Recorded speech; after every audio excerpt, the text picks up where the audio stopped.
Assalomu alaykum. Dekorancho kuzatuvchilari. Bugun 27-noyabr 2025-yil. Angliski smoking, Beli Texas bedanalarimiz 1-oktyabr kuni tuxumdan chiqqan bular. Mana natijalarini berishdi mana tuxumlar. Tuxumlari ham katta ekan.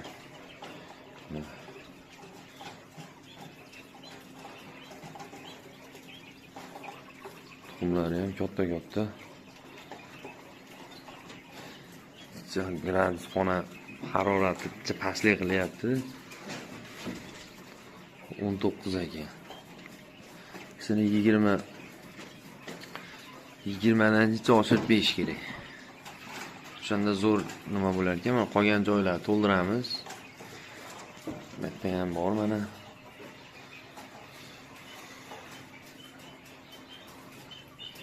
Xudo xolasa inshaalloh o'zidan chiqqan tuxumlarni inkubatorlarga bostirib, qafaslarni to'ldiramiz. Ob'yomni ko'paytiramiz. Tay ham bo'sh. Mana tayda bo'sh. Hozir bitta, ikkita, 3ta qator bor.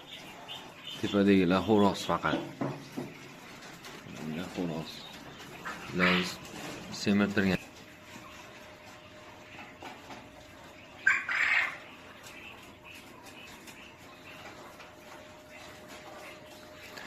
Beli Texas'da ham ko'rsatdi.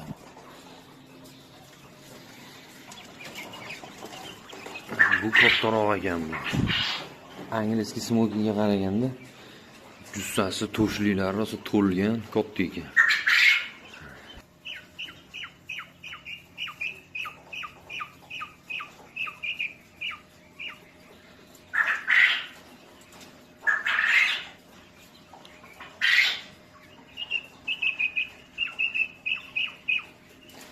Elli kunlik bo'ldi-da.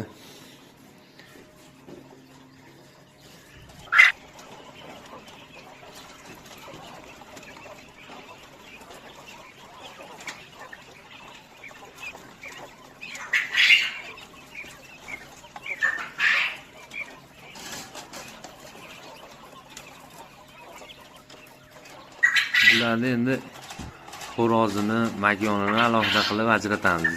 Sal nima bo'lsin? Yana 3-4 kun katta bo'lib olsa, xo'rozi aniq bo'ladi, aniqroq bo'ladi.